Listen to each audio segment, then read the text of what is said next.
Hello বন্ধুরা, কেমন আছো সকলে? আমি Nupur. Welcome everybody to my channel nature at the very core of science.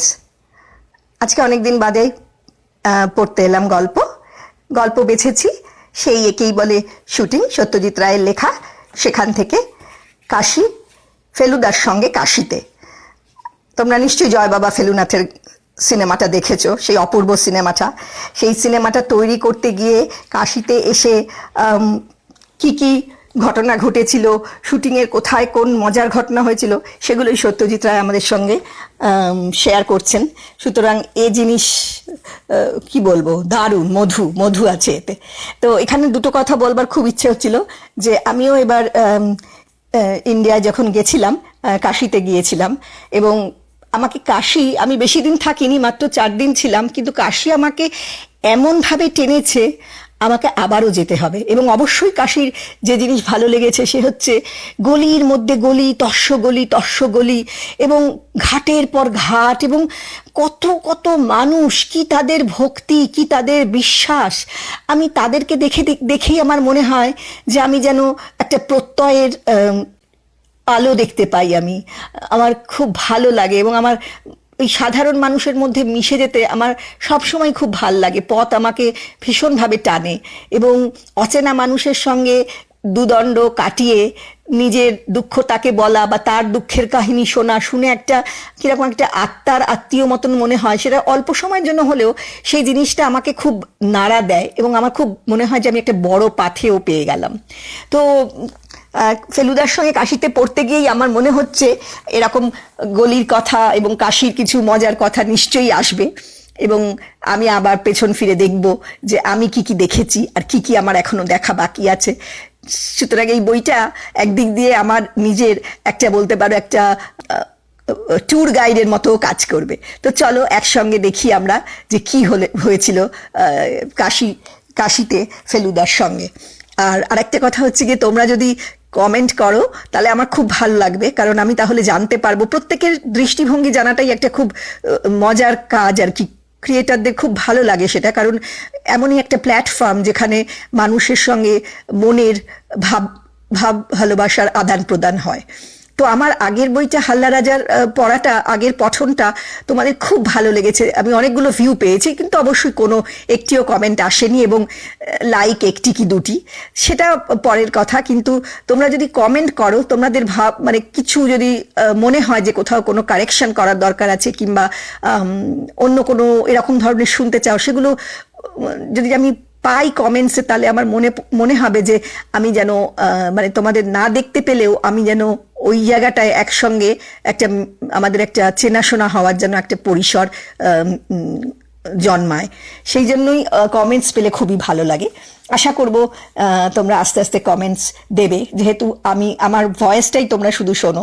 সুতরাং আমার সঙ্গে হয়তো চাক্ষুষ কোনো, এমনকি ছবির পর্দায়ও দেখা হয় না, কিন্তু আসলে আমার ভূমিকাটা তো গল্প কথকের, সে নিজের লেখাই হোক বা অন্য লেখকের লেখাই হোক, সেখানে তো আমার ভয়েস এবং ভয়েসের ওঠা পড়া এগুলোই বিচার্য বিষয় থাকে। সেই জন্যই আমার সামনে আসার কোনো দরকার পড়ে না। কিন্তু হয়তো কোথাও সেটা এক ধরনের খামতির ব্যাপার আছে, সেই জন্যই হয়তো আমি কোনো কমেন্টস পাই না বা লাইকও পাই না, সেভাবে হতে পারে।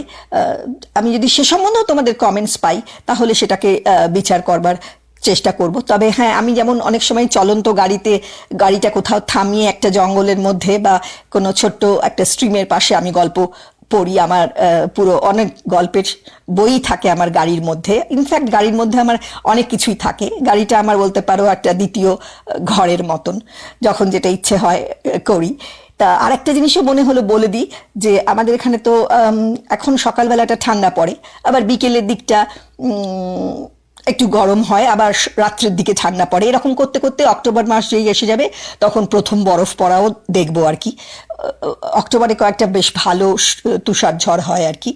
একটু অবাক ব্যাপার, কারণ এই ঠান্ডা গরমের ব্যাপারটা একটা খুব বোঝা যায় সেই সময়টা আর কি, অক্টোবরের শেষের দিকটা। তখন তো আমাদের হ্যালোউইন থাকে। হ্যালোউইনে বাচ্চাগুলোর খুব কষ্ট হয় যখন বিকেলবেলা পাতলা পাতলা নানা রকমের পোশাক পরে ওরা বেরোয়, তখন কখনো হেইল হয় বা তুষার বৃষ্টি হয় যেগুলো, বা ঠান্ডা হয় কনকনে, তখন ওদের ওই রকম স্বল্প জামা, কস্টিউম তো আর বেশি ভারী টারি কিছু হয় না, আর কস্টিউমের ওপর চাদর জ্যাকেট এসবও চালানো যায় না, কারণ তাহলে কস্টিউমটাই মার খেয়ে যাবে। তো ওরা ওই ঠান্ডার মধ্যেই ট্রিক অ্যান্ড ট্রিট করতে বাড়ি বাড়ি ঘুরে ওদের পোশাক দেখায় এবং চকোলেট, ক্যান্ডি এগুলো সব পায় আর কি গিফট হিসেবে। সুতরাং আমি চেষ্টা করব খুব সেই পাতা ঝরার আগে যে অপূর্ব একটা রং আসে হলুদ, কমলা আর লালের, সে জিনিস অপূর্ব, সেটা দেখাবার চেষ্টা করব। যদিও যত উত্তর দিকে যাওয়া যায় আমাদের শহরের, আরও অনেক উত্তর দিকের যে কাউন্টিগুলোতে সেখানে বেশি রঙের ছোঁয়া আছে, কারণ ওখানে ঠান্ডাটাও একটু বেশি হয়। তবু এখানেও রঙের ছোঁয়া খুবই ভালো দেখা যায়। জায়গা মতো বেছে ছবি তুলতে হবে। আমি চেষ্টা করব সেই ছবিটা তোমাদের দেওয়ার। আমি হয়তো পরের সপ্তাহ থেকেই আমাকে সেটার খোঁজে চলতে হবে, কারণ এখনই অলরেডি কিছু কিছু গাছে আমি দেখছি পাতা রং এসেছে। অনেক রকমের গাছ আছে এবং তাদের রঙের বাহার এবং রং আসার ধরার সময়গুলোও একটু একটু আলাদা হয়। হ্যাঁ, আর আমাদের এই শহরটাকে বলা হয় মানে ম্যাপেলের টাউন বলা হয়, কারণ এখানে প্রচুর পরিমাণে নানা ধরনের ম্যাপেল গাছ পাওয়া যায় এবং ম্যাপেল গাছের কিন্তু খুব ভালো রং ধরে। তো আমি আশা করছি তোমাদেরকে খুব ভালো কিছু রঙের ছবি উপহার দিতে সক্ষম হব। তাহলে শুরু করি আজকের গল্প, ফেলুদার সঙ্গে কাশিতে। সেবার অপু, এবার ফেলু। আজ থেকে 22 বছর আগে বেনারসে শুটিং করতে যাই অপরাজিত ছবির। তখন কাশীর অলি গলি, ঘাট, মন্দির, গরু, বাঁদর, সাধু, সন্ন্যাসী সবই দেখানো হয়েছিল অপুর চোখ দিয়ে। এবারও সে একই কাশী, কিন্তু ঘটনা এক্কেবারে আলাদা। জয় বাবা ফেলুনাতে কাশী হলো রহস্যের পটভূমিকা। ফেলুদা সেখানে ছুটি ভোগ করতে এসে চুরি আর খুনের তদন্তে জড়িয়ে পড়ছে। কাজেই কাশীকে এবার দেখতে হবে অন্য চোখ দিয়ে। কাশী যারা দেখেনি, এ শহরের মজা তাদের বলে বোঝানো ভারী শক্ত। গঙ্গার ঘাট কলকাতাতেও আছে, গলিও আছে শ্যামবাজারে, বাগবাজারে, বড়বাজারে, কিন্তু কাশীর মতো ঘাট আর গলি কাশী ছাড়া আর কোথাও নেই। আগে ঘাটের কথাই বলি। দক্ষিণে আশি ঘাট থেকে শুরু করে উত্তরে রাজঘাট পর্যন্ত কত ঘাট যে পরপর সাজানো রয়েছে কাশীর গঙ্গার ধারে, তার কোনো হিসেব নেই। এইসব ঘাটের নামে আর তার চারপাশে প্রাসাদ আর বাড়িগুলোতে কাশীর বিচিত্র ইতিহাসের একটা চেহারা পাওয়া যায়। যেমন দক্ষিণ প্রান্তে হরিশ্চন্দ্র ঘাট, এটা হলো কাশীর দুটো বড় শ্মশানের একটা। পুরাণের রাজা হরিশ্চন্দ্র কাশীতে তার স্ত্রী ও ছেলে রোহিতকে এক ব্রাহ্মণের কাছে বিক্রি করে 1 বছর এই শ্মশানে এক চণ্ডালের দাস হয়েছিলেন। হরিশ্চন্দ্র ঘাটের কিছু পরেই তুলসী ঘাট। ঘাটের উপরই একটা বাড়িতে বসে তুলসী দাস তার বিখ্যাত হিন্দি রামায়ণ লিখেছিলেন। তুলসীর উত্তরে শিবালা ঘাটের উপর রয়েছে রাজা চৈত সিং এর প্রাসাদ। ওয়ারেন হেস্টিংস এই রাজাকে গ্রেপ্তার করতে এলে চৈত সিং তার প্রাসাদের জানালা দিয়ে গঙ্গায় ঝাঁপিয়ে পড়ে রেহাই পান। চৈত সিং ছাড়াও আরও অনেক রাজারাজরা তাদের প্রাসাদ ঘাটের উপর তৈরি করাতে এইসব ঘাটের নামকরণ রাজাদের নামেই হয়ে গেছে। মানসরোবর ঘাট অম্বরের রাজা মানসিংহের তৈরি, রানাঘাট উদয়পুরের রানার তৈরি, অহল্যা ঘাট তৈরি করেছিলেন ইন্দোরের রানী অহল্যাবাই। মানমন্দির ঘাট যে কারণে প্রসিদ্ধ, সেই 250 বছরের পুরনো মানমন্দিরটি তৈরি করেছিলেন জয়পুর শহরের প্রতিষ্ঠাতা মহারাজ জয় সিং। এছাড়া দুটো বিখ্যাত ঘাটের নাম তোমরা সকলেই জানো। এক হলো মণিকর্ণিকা, যেখানে কাশীর আসল শ্মশান, আর আরেক হলো দশাশ্বমেধ, যেখানে স্বয়ং ব্রহ্মা নাকি পরপর 10টি অশ্বমেধ যজ্ঞ করেছিলেন। এই দশাশ্বমেধেই দেখা যায় কাশীর বিখ্যাত ছাতা। পাণ্ডারা যে তক্তপোষে বসে তারই উপরে রাখা একটা পাথরের মাঝখানে একটা গর্তের ভিতর ছাতার বাঁটটা ঢুকিয়ে সেটাকে দাঁড় করিয়ে রাখা হয়। ছাতাটাকে ইচ্ছা মতো ঘুরিয়ে সারাটা দিনই ছায়ার ব্যবস্থা করা যায়। এই মার্কা মারা বিশাল বাঁশের ছাতা আমি বেনারস ছাড়া আর কোথাও দেখিনি। আর গলি সেরা হলো অবশ্যই বিশ্বনাথের গলি। 4 হাত চওড়া এই গলি দশাশ্বমেধ রোড থেকে বেরিয়ে এঁকে বেঁকে উত্তরে চলে গেছে সোনার পাতে মোড়া চূড়াওয়ালা বিশ্বনাথের মন্দির পর্যন্ত। এই গলির দুদিকে সার বাঁধা দোকান, সেখানে রাজ্যের জিনিস পাওয়া যায়। তবে বেনারসের দুটি বিখ্যাত জিনিস, মিঠাই আর কাঁসার বাসন পেতে হলে যেতে হবে অন্য গলিতে। রাবড়ি মালাই পাওয়া যায় কচৌরি গলিতে, আর কাঁসার জিনিস পাওয়া যাবে ঠঠেরি বাজারের গলিতে। একবার বিশ্বনাথের গলিতে ঢুকলে বড় রাস্তা না বেরিয়েও শুধু গলিপথ দিয়েই এইসব অন্য গলিতে পৌঁছানো যায়। কাশীতে এমন অনেক গলি আছে যেখানে সারা বছরের কোনো সময়ই সূর্যের আলো পৌঁছয় না। অনেক ধনী লোকের হাভেলি বা অট্টালিকা এইসব অন্ধকার গলিতে দেখতে পাওয়া যায়। আমাদের গল্পের ভিলেন মগনলাল মেঘরাজের বাড়িতেও খুঁজে পাওয়া যাবে এই রকম একটা অন্ধকার গলির ভেতরে। এইসব বাড়ির এক একটা 4-5 তলা উঁচু, সব বাড়িরই মাঝখানে উঠোন, আর এই উঠোনের উপর দিকে চাইলে দেখা যাবে এক ফালি চৌকো আকাশ। এই আকাশটুকু আছে বলেই রক্ষে, নইলে এসব বাড়িতে অষ্টপ্রহর বাতি জ্বালিয়ে রাখতে হতো। কাশীতে 1.5 লাখ বাঙালির মধ্যে বেশিরভাগই থাকে বাঙালি টোলার গলিতে। দশাশ্বমেধ রোডের উত্তরে হলো বিশ্বনাথের গলি, আর দক্ষিণে হলো বাঙালি টোলা। কাশীতে সবসময়ই এত বাংলা কথা শোনা যায়, রাস্তার দেয়ালে আর দোকানের গায়ে এত বাংলা হরফ দেখা যায় যে এক এক সময় মনে হয় বুঝি বাংলাদেশের কোনো শহরে এসে পড়েছি। একটা মজা এই যে এখানকার বাঙালির কথায় পশ্চিমা টান প্রায় নেই বললেই চলে। যদিও এখানে এমন অনেক বাঙালি পরিবার আছে যারা 8-10 পুরুষ ধরে কাশীতেই রয়েছে।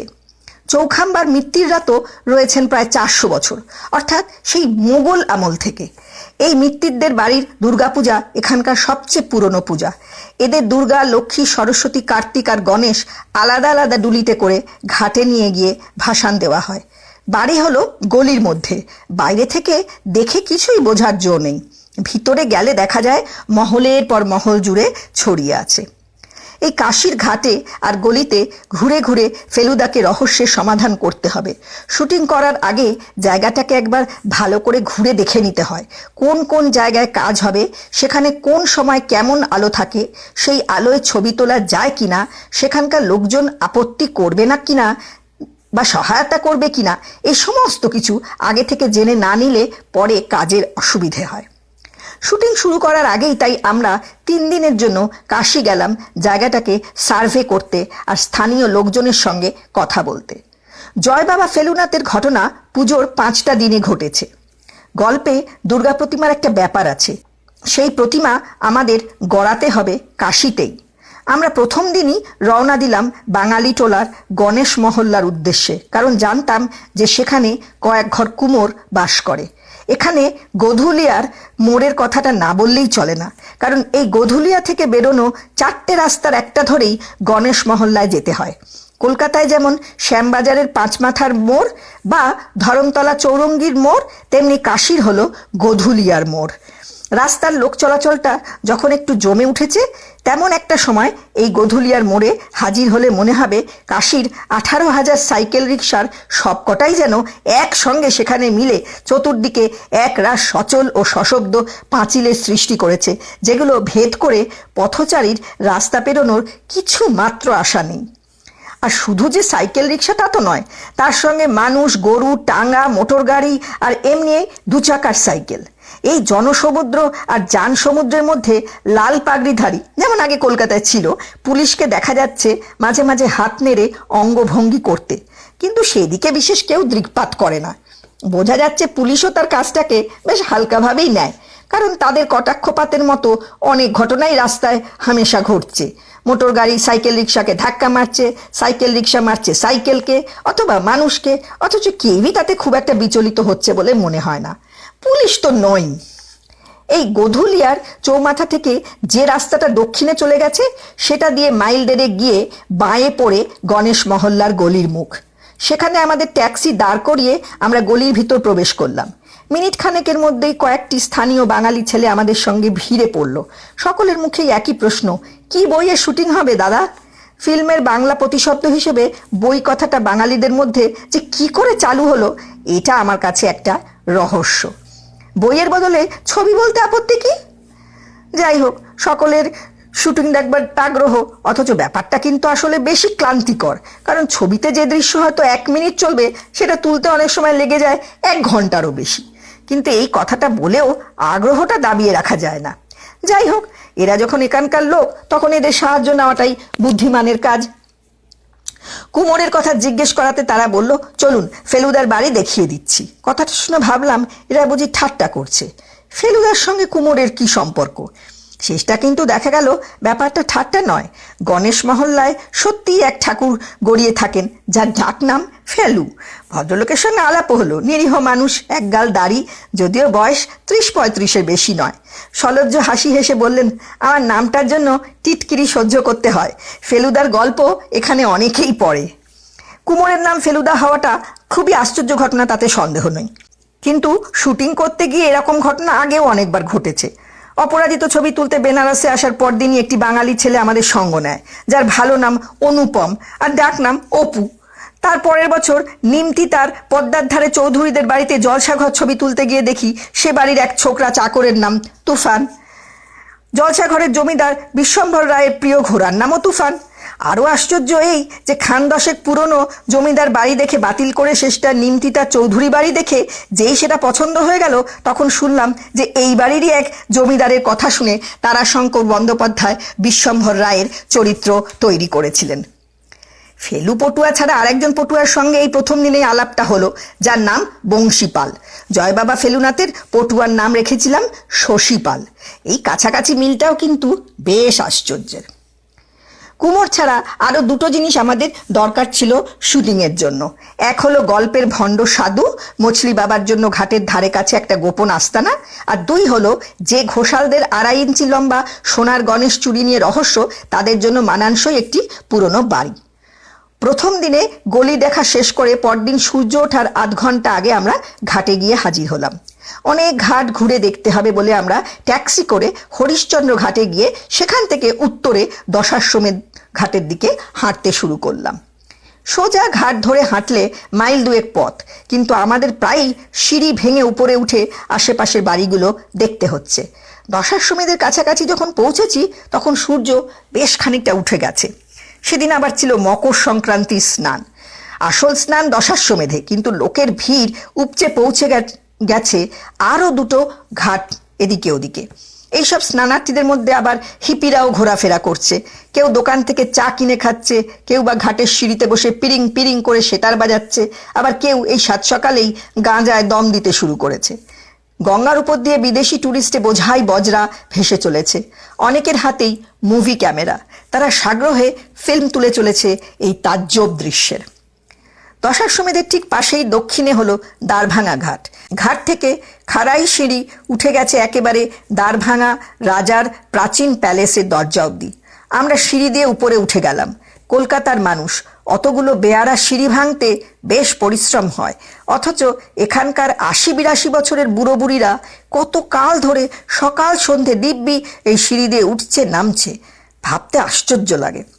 এই দ্বারভাঙা সিঁড়ির পাশেই একটা 8 কোনা বুরুজে পায়রাদের দানা দেওয়া হয় রোজ সকালে বিকালে। শয়ে শয়ে পায়রার ঝাঁক এসে নামে এই বুরুজের ওপর। এ দৃশ্য 22 বছর আগেও দেখেছি, এবারও দেখলাম। কিভাবে এই পায়রাকে ছবিতে কাজে লাগানো যাবে সেটাও সঙ্গে সঙ্গে মাথায় এসে গেল। দ্বারভাঙা প্যালেসের দরজায় তালাচাপি লাগানো। একজন দারোয়ান রয়েছে, সে বলল প্রবেশ নিষেধ, অথচ বাইরে থেকে দেখে ভেতরে ঢোকার প্রবল ইচ্ছে হচ্ছে।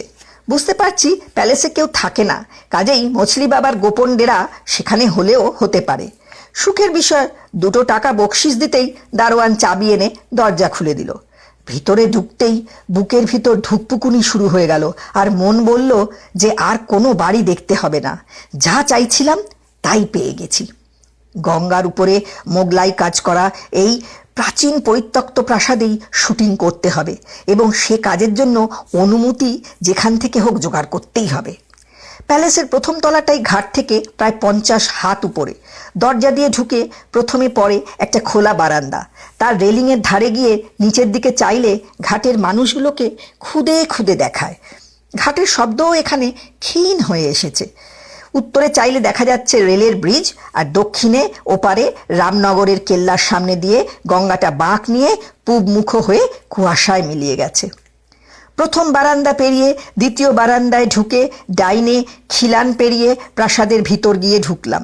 এখানেও বারান্দায় ঘেরা ছাদ খোলা উঠোন। বাঁয়ে এক কোণে এক রাশ পুরনো আসবাব ডাই করা রয়েছে। ডাইনে অন্ধকার দরজা দিয়ে ঢুকে দোতলায় ওঠার সিঁড়ি।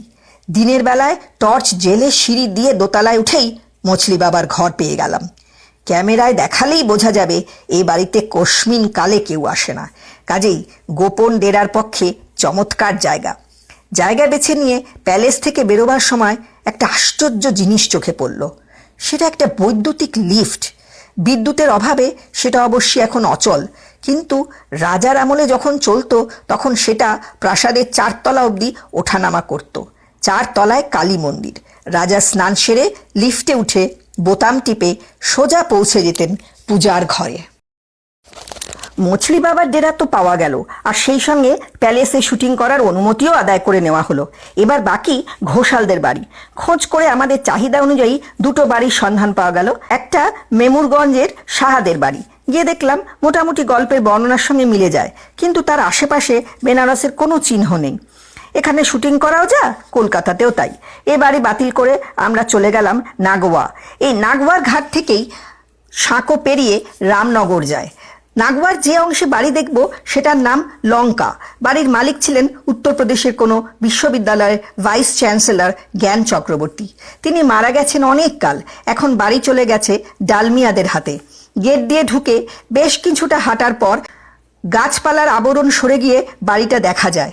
বিশাল অট্টালিকা, কেউ থাকে না এখন তাতে। চারদিকে বিস্তীর্ণ জমি, এককালে বেশ রমরমা ছিল, সেটা দেখেই বোঝা যায়। ঘোষাল বাড়িই বটে। পাশেই গঙ্গা, তবে বর্ষায় জল বাড়লেও এ বাড়ির 1 তলা অবধি পৌঁছবে না, কারণ ভিত প্রায় 10 হাত উঁচু। প্রথম তলায় পৌঁছতে অনেকগুলো সিঁড়ি ভাঙতে হয়। জমিটা ছিল নাকি এক মেম সাহেবের। তার সঙ্গে এই জ্ঞান চক্রবর্তীর আলাপ হয়। তার অল্পদিন পরেই মেম সাহেব স্বপ্নে জানেন যে পূর্বজন্মে জ্ঞান চক্রবর্তী ছিলেন তার নিজের ছেলে। অনেকদিন কাশীতে থেকে ভদ্রমহিলার হিন্দু ধর্মের প্রতি টান হয়। পূর্বজন্ম সম্বন্ধেও বিশ্বাস জন্মায়। এই স্বপ্ন দেখার ফলে মেম সাহেব তার জমি জমা সম্পত্তি সবকিছু চক্রবর্তী মশাইকে দান করে যান। প্রায় 50 বছর আগে চক্রবর্তী মশাই বাড়িটি তৈরি করেন, আর 1978 সালে সেখানে হবে ফেলুদা ছবির শুটিং। বাড়ির মধ্যে যে জিনিসটা সবচেয়ে বেশি তাক লাগিয়ে দেয় সেটা হলো ছাদ। এই ছাতে বেশ কিছু দৃশ্য তুলতে হবে, কারণ ছাতেই হলো গল্পের খুদে নায়ক রুক্মিণী কুমার বা রুকুর খেলার ঘর। যেমন ঘর গল্পে ছিল ঠিক তেমনই একটা ঘর রয়েছে ছাতের সিঁড়ির ঠিক ডান দিকে। এই ঘর থেকে বেরিয়ে আরও 4 ধাপ সিঁড়ি উঠে তবে আসল ছাদ। কাশীর যে দৃশ্য দেখা যায় এই ছাদ থেকে তার কোনো তুলনা নেই। সুদূরে রেলের ব্রিজ অবধি বিছিয়ে রয়েছে বেনারসের উপকূল। কাস্তের ফলার মতো গোল হয়ে বেঁকে গেছে এ মাথা থেকে ও মাথা।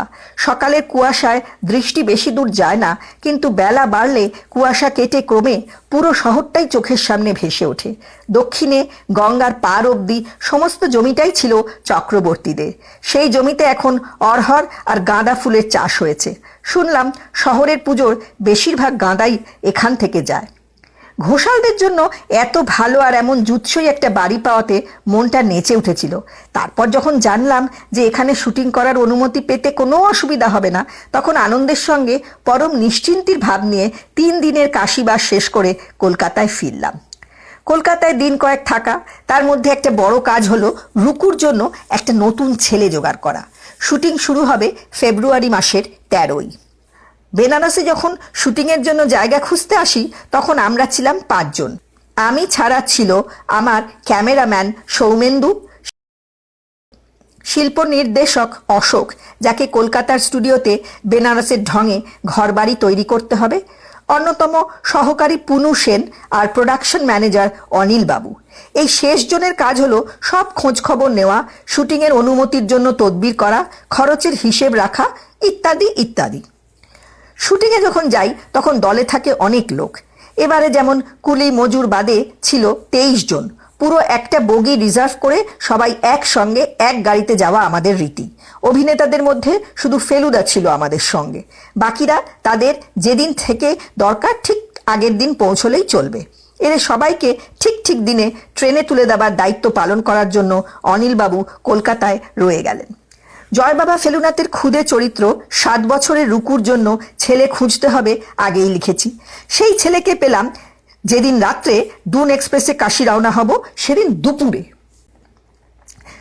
একটি ছেলেকে আগে দেখা হয়েছিল, তার একটা স্ক্রিন টেস্ট নিয়ে দেখা গেল তার বয়স 8 হলেও পর্দায় তাকে প্রায় 10 বলে মনে হচ্ছে। সেটা রুকুর পক্ষে একটু বেশি বলে ভালো অভিনয় সত্ত্বেও ছেলেটিকে বাদ দেওয়া হলো। নতুন লোক নিতে গেলেই অনেক সময় স্ক্রিন টেস্ট করে নিতে হয়, আর টেস্ট হবে তাকে চরিত্র অনুযায়ী খানিকটা ডায়ালগ দিয়ে দেওয়া হয়, সেটা মুখস্থ করে ক্যামেরার সামনে পরিচালকের নির্দেশ অনুযায়ী সে অভিনয় করে। সেই অভিনয় পর্দায় দেখে বিচার করা হয় যে বাছাই ঠিক হলো কি না। এটা সবসময় চোখে দেখে সম্ভব হয় না, কারণ মানুষের চোখ যা দেখে ক্যামেরার চোখ দেখে তার চেয়ে অনেক অনেক বেশি। একজন লোক যখন সাধারণভাবে কথাবার্তা বলে, বিশেষ কারণ না থাকলে আমরা কখনোই তার দিকে একদৃষ্টে চেয়ে থাকি না। ক্যামেরা কিন্তু ঠিক এই কাজটাই করে। এই নিষ্পলক দৃষ্টিতে চেয়ে থাকার ফলটা যখন আমরা পর্দায় দেখি, অভিনয়ের সূক্ষ্ম দোষগুলি চট করে ধরা পড়ে।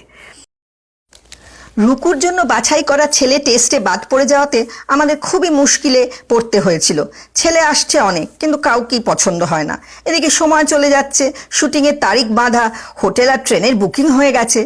যেদিন রাত্রিরে ডুন এক্সপ্রেসে রওনা দেব সেদিন সকালে 11:30 নাগাদ আমার সহকারী পুনু টালিগঞ্জ থেকে ফোন করে উত্তেজিত কণ্ঠে জানালো একটি ছেলেকে সে একটা দোকানের সামনে দেখে তার পিছনে ধাওয়া করে তার মা বাবার সঙ্গে কথা বলে জেনেছে যে আমার পছন্দ হলে আমরা সে ছেলেকে ছবিতে ব্যবহার করতে পারি। আমি বলাতে 8 ঘন্টার মধ্যে ট্যাক্সি করে মা ও ছেলে হাজির হয়ে গেলেন আমার বাড়িতে। আর শ্রীমান জিৎ বোসকে একবার দেখে এবং দুটো কথা বলে বুঝে গেলাম যে মনের মতো রুকু আমি পেয়ে গেছি। এখানে বলি যে আমার অনেক ছবির জন্যই ছোট ছেলে পাওয়া গেছে বেশ অদ্ভুতভাবে। পথের পাঁচালীর অপুর জন্য ছেলে খুঁজে হয়রান হয়ে শেষটায় কাগজে বিজ্ঞাপন দেওয়া হয়েছিল, অমুক দিন অমুক সময় 5 থেকে 7 বছরের ছেলে সঙ্গে নিয়ে অভিভাবকরা যেন এসে দেখা করেন অমুক ঠিকানায়। বহু ছেলে এসেছিল, তার মধ্যে ছিল আবার একটি মেয়ে যার বাপ মা সবেমাত্র তাকে সেলুন থেকে চুল ছাটিয়ে, তখনও ঘাড়ে পাউডার লেগে আছে, ছেলের পোশাক পরিয়ে নিয়ে এসেছেন। এদের কাউকেই পছন্দ হয়নি। শেষটায় ছেলে পাওয়া গেল আমাদের পাশের বাড়ির ছাদ থেকে। অপরাজিত ছবির জন্য দরকার ছিল আরেকটু বেশি বয়সের অপুর। কোথায় পাবো জানি না, অনেক ছেলে দেখেছি, পছন্দ হয়নি। শেষটায় একদিন সোনারপুরের দিকে একটা গ্রাম থেকে ট্রেনে করে ফিরছি, এমন সময় আমাদের কামরাতেই এসে উঠল এক দল স্কুলের ছেলে। তারা এক্সকারশন সেরে ফিরছে। একটা ছেলেকে দেখেই ভালো লাগলো, কিন্তু এত ভিড়ে কথা বলার সুযোগ পেলাম না। ট্রেন বালিগঞ্জ এসে থামলো, আমাদের সঙ্গে ছেলের দলও নামলো। আমার পছন্দ করা ছেলেটিকে একটা ট্রামে উঠতে দেখে দৌড়ে গিয়ে সেই ট্রামে উঠে ছেলেটির পাশে বসে তাকে সরাসরি জিজ্ঞাসা করলাম সে সিনেমায় নামবে কিনা। সে বিনা দ্বিধায় ঘাড় নেড়ে হ্যাঁ বলে দিল। বললাম, তোমার বাবা মা আপত্তি করবেন না যদি জানতে পারেন? তাতে ছেলেটা বলল যে তার বাবা নেই, আর মা যে আপত্তি করবেন না সেটা মাকে না জিজ্ঞেস করেও সে বলতে পারে। শেষ পর্যন্ত তার কথাই ঠিক হলো, প্রমাণিত হলো যে মায়ের কিছুই আপত্তি নেই। অথচ এই অপরাজিত ছবির জন্যই অপুর বান্ধবী লীলার উপযোগী কোনো মেয়ে না পাওয়ায় শেষ পর্যন্ত লীলা চরিত্রটাই ছবি থেকে বাদ দিতে হলো। বেনারসে যখন রওনা হই তখন জয় বাবা ফেলুনাথের জন্য সব লোক বাছা হয়ে গিয়েছে। তাদের প্রায় সকলেরই অল্প বিস্তর কাজ হবে বেনারসে, বাকি কাজ হবে কলকাতায় স্টুডিওতে মার্চ এপ্রিল মেতে। সৌমিত্র ছাড়াও আরেকজন অভিনেতা চলেছেন আমাদের সঙ্গে। তিনি যে কাজটা করবেন সেটা অভিনয়ের চেয়ে কিছু কম কঠিন বা দায়িত্বপূর্ণ নয়। কাশির ঘাটে অলিতে গলিতে শুটিং দেখার জন্য ভিড় হবে সেটা আগে থেকেই জানি। এই ভিড় সামলাতে দুটি লোকের জুড়ি নেই। এক হলো আমাদের ইউনিটেরই ভানু ঘোষ, যার এক হুঙ্কারে লোক ছিটকে পিছিয়ে পড়ে। আর দুই হলো সোনার কেল্লার মন্দার বোস, অর্থাৎ অভিনেতা কামু মুখার্জি। এই কামুর সঙ্গে গুপি গাইন আর সোনার কেল্লাতে অনেকবার একসঙ্গে একই ট্রেনের বগিতে যাতায়াত করেছি। ভোরে কোনো স্টেশনে গাড়ি থামলেই কামুর হাঁক শোনা যায়, জাগো বাঙালি। এই ডাকে অবশ্যই দলের সকলেরই ঘুম ভেঙে যায়। আর তারপরে কামুরি উদ্যোগে ঘরে ঘরে চলে আসে চায়ের ভাঁড়। সোনার কেল্লার শুটিংয়ে মারাত্মক কাঁকড়া বিছের ল্যাজের ডগায় হুলটাকে ঠিক বাঁচিয়ে খপ করে 2 আঙ্গুলে ল্যাজটা শূন্যে তুলে নিতে দেখেছি এই কামুকেই। সত্যি বলতে কি, কামুর বিচিত্র কীর্তিকলাপের কথা লিখতে গেলে একটা পুরো বই হয়ে যায়। একটা উদাহরণ দিই। গুপি গাইন শুটিংয়ের জন্য যখন রাজস্থান যাই তখন আমাদের দলে একজন অভিনেতা ছিলেন, তার নাম রাজকুমার লাহিড়ী। তিনি রাজস্থানে প্রবেশ করার সঙ্গে সঙ্গে জয়পুর থেকেই ছোট বড় মাঝারি নানান সাইজের নাগরা কিনতে আরম্ভ করলেন। তার বাড়িতে নাকি বিভিন্ন বয়সের অনেক মেম্বার, তারা সকলেই নাকি ফরমাস দিয়েছে নাগরা নিয়ে যেতে। এই নাগরার বান্ডিলের আকার বাড়তে বাড়তে জয়সলমীর পৌঁছে সেটা হয়ে গেল মোটামুটি একটা প্রমাণ সাইজ ধোপার পুঁটুলির মতন। লাহিড়ী মশাইয়ের এই বাতিক এবং এই বোঁচকা কারুরই দৃষ্টি এড়ায়নি। জয়সলমীরে আমরা ছিলাম রাজার গেস্ট হাউস জওহর নিবাসে। তার দোতলায় আমার পাশের ঘরেই লাহিড়ী মশাইয়ের থাকবার ব্যবস্থা হয়েছে। হলদে পাথরে তৈরি এই জওহর নিবাসকে একটা ছোটোখাটো প্রাসাদই বলা চলে। উঁচু সিলিংওয়ালা ঘরগুলো রীতিমতো বড় এবং প্রত্যেক ঘরের জানালা দিয়ে হয় কেল্লা নয় দিগন্ত বিস্তৃত মরু প্রান্তর দেখা যায়। দিন দুয়েক কাজ হবার পর একদিন সন্ধ্যাবেলা আমি যখন আমার ঘরে বসে পরদিনের কাজের প্ল্যান করছি, লাহিড়ী মশাই আমার কাছে এসে একটু ইতস্তত ভাব করে গলা খাঁকড়ি দিয়ে বললেন, আমার একটা কমপ্লেন আছে। কমপ্লেন খুব জরুরি না হলে আমার কানে পৌঁছয় না। বুঝলাম ব্যাপারটা গুরুতর। বললাম, বলুন কি কমপ্লেন? উত্তর এলো, নাগরাগুলো পাচ্ছি না। একটাও না, কেউ বোধহয় করে নিয়েছে। চুরি কথাটা ভদ্রলোক যেন ব্যবহার করতে গিয়েও পারলেন না। ঠিক আছে, দেখছি কি করা যায় বলে তাকে আশ্বাস দিয়ে বিদায় করলাম, কিন্তু তার আমসি মুখে কোনো পরিবর্তন দেখলাম না। এরপর অনেককেই ডেকে নাগরার বিষয়ে জিজ্ঞাসা করলাম, কিন্তু তারা কেউই এ ব্যাপারে কোনো আলোকপাত করতে পারল না। শেষটায় এলো কামু। আমার একটু সন্দেহ ছিল যে কামুই কালপ্রিট। তাকে জিজ্ঞেস করাতে সে চোখ কপালে তুলল। কে বলেছে নাগরা নিয়েছে? নাগরা তো লাহিড়ী মশাইয়ের ঘরেই রয়েছে। আসুন দেখিয়ে দিচ্ছি। পাশের ঘরে যেতে কামু উপরের দিকে আঙুল দেখালো। চেয়ে দেখি সুউচ্চ সিলিংয়ের কড়ি বর্গায় বাঁধা জড়িতে ঝুলছে নাগরার ঝাড় লণ্ঠন, এত উঁচুতে যে সেটা চট করে চোখে পড়ারই কথা নয়। এই নাগরাগুচ্ছের ঠিক নিচেই লাহিড়ী মশাইয়ের বিছানা। মেঝেতে অনেক জায়গা নিচ্ছিল বলে সিলিংয়ে তুলে দিলুম, বলল কামু। তারপর পাশে দাঁড়ানো হতভম্ব লাহিড়ী মশাইয়ের দিকে চেয়ে তিরস্কারে সুরে বলল, আপনি এরকম চুকলিবাজ জানলে রাত্রিরে আপনাকে বিছানায় শুয়ে ওই দড়ি কেটে দিতুম, আর তখন দেখতেন নাগরা ফলস কাকে বলে। কামুর আরেকটা গুণের কথা এখানে বলতেই হয়, সেটা হলো কোনো কিছু বর্ণনা দিতে অপ্রত্যাশিত উপমার ব্যবহার। একবার আমার বাড়িতে বসে বিস্কুট খেতে খেতে বলল, বৌদি এগুলোতে সাইলেন্সার লাগিয়েছেন বুঝি? অর্থাৎ বিস্কুট মিয়ে যাওয়াতে চিবলে শব্দ হচ্ছে না। জয়সলমীরে একদিন সকালে এসে কামু বললে সে সারা রাত খড়কাটা মেশিনের শব্দে ঘুমোতে পারেনি। জয়সলমীরে খড়কাটা মেশিন কোথায় জিজ্ঞেস করাতে বলল তার ঘরে বৃদ্ধ গোবিন্দ চক্রবর্তী, যিনি গুপির বাবা সেজেছিলেন, তিনি থাকেন। তার নাকি রাত্রে কাশির ফিট ওঠে। যারা খড়কাটা মেশিনের শব্দ আর হেঁপো বৌড়োর কাশির শব্দ দুটোই শুনেছে তারাই বুঝবে উপমাটা কি মোক্ষম। কাশিতে পৌঁছে প্রথম দুদিন শুটিংয়ের জায়গাগুলো আর একবার ভালো করে দেখে নেওয়া হলো। এটা ছাড়াও আরেকটা কাজ, সেটা হলো একটা ভালো বজরা ঠিক করা। এই বজরা ছবিতে হবে ভিলেন মগনলালের বজরা, আর যখন শুটিং হবে না তখন এটিতে করে মালপত্তর এক ঘাট থেকে আরেক ঘাটে নিয়ে যাওয়া হবে। একটা বেশ বড় বজরা ঠিক করে সেটাতে নতুন করে রং দিয়ে নকশা করার জন্য কারিগর লাগিয়ে দেওয়া হলো। দরজার দুদিকে থাকবে সশস্ত্র সেপাইয়ের ছবি, আর জানালার চারপাশে থাকবে ফুল পাতার নকশা। বেনারসে অনেক বাড়ির গায়ে এরকম দেখা যায়, হাতি, ঘোড়া, ময়ূর, টিয়া, বাঘ, রাজা, সেপাই। এই নকশার উপলক্ষ হচ্ছে বিয়ে। 20 বছর আগে দেখেছি এইসব নকশার তুলির টান একেবারে পাকা শিল্পীর হাতের টানের মতো। আজকাল আঁকার ভালো লোক পেতে অনেক খুঁজতে হয়।